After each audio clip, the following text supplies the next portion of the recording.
Inês de Castro. Inês, uma fidalga galega de ancestrais ilustres, era, segundo os relatos, uma bela ruiva de olhos verdes, a quem chamavam Colo de Garça. Não se sabe quando Pedro iniciou o seu relacionamento com Inês, mas Fernão Lopes, que fez a crónica do rei, diz que o enamoramento deu-se, era ele casado e ainda infante.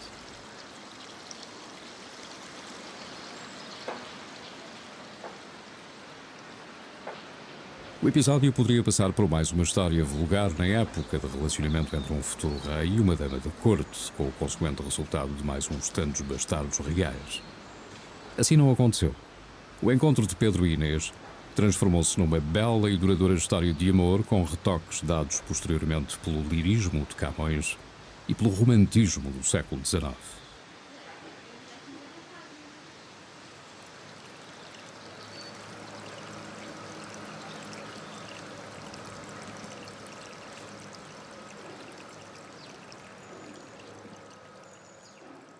O romance terá começado cedo, logo à chegada à Coimbra da comitiva da noiva, Constança. Prosseguiu depois do nascimento do infante Dom Fernando, que seria mais tarde rei, e continuaria após a viuvez de Pedro. A segunda família do infante estava quase legitimada. Já havia descendência.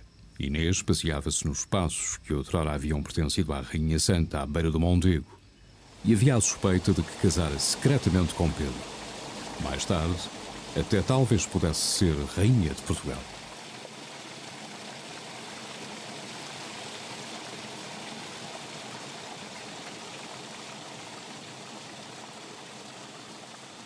A Inês de Castro é a rainha de Dom Pedro, mas não foi uma rainha portuguesa. A sua memória ficou associada,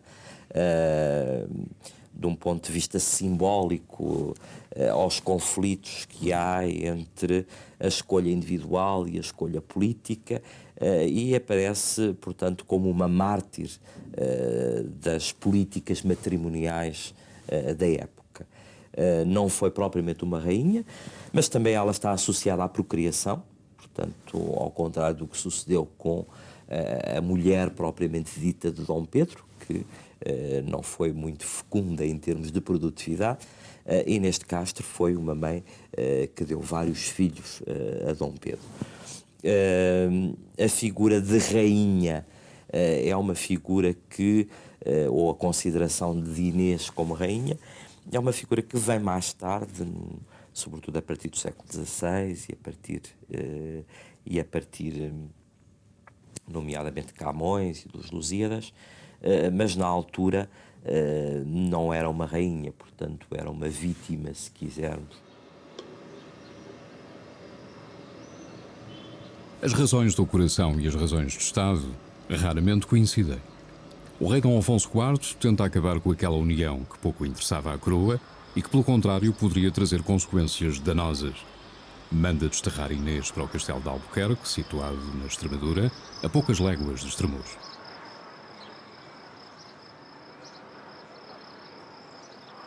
Albuquerque era senhorio de Dom Afonso Sanches, esse filho bastardo de Dom Dinis, meio-irmão de Dom Afonso IV, que na juventude tanto o carreara. A senhora do castelo era tia de Inês de Castro.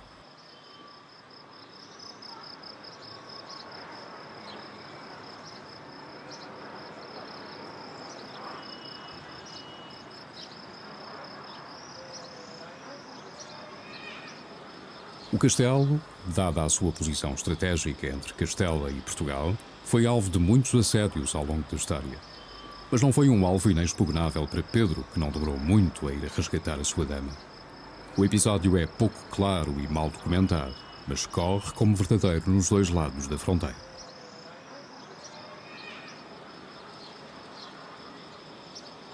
Albuquerque oscilou durante muito tempo entre os reinos de Portugal e Castela. Nas ruas, as armas portuguesas ainda são visíveis nos lugares mais inesperados. Uma longa história que deixou laços que não se desfazem com uma simples fronteira.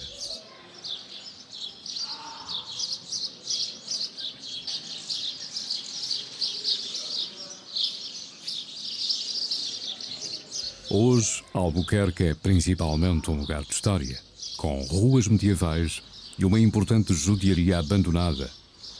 Tudo à sombra de um velho castelo. Quando se fala do castelo, embora já um pouco alterado, pensa-se em Dom Dinis, pois foi o avô de Pedro que lhe mandou dar a forma que possui.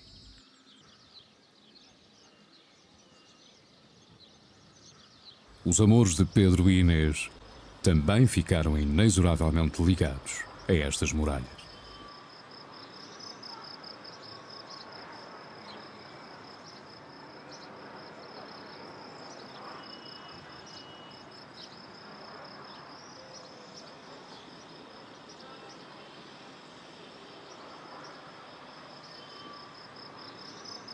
Regressam os dois amantes ao Paço de Santa Clara em Coimbra e a vida volta ao doce remanso.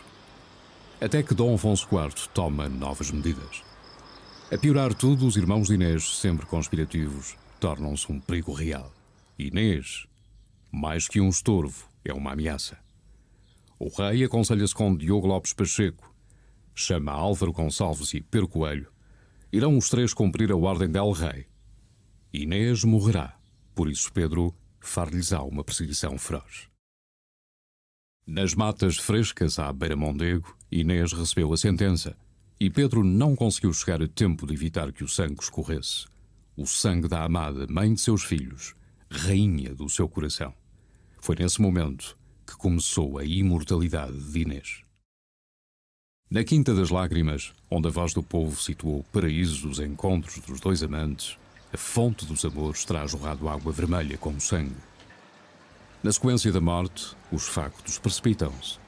Morre Dom Afonso IV, Pedro sobe ao trono e, segundo a lenda, fez Inês rainha depois de morta. Foi esta novela, nascida no século XIV, que atraiu tantos autores, concedendo a Inês um lugar jamais ocupado por qualquer outra rainha.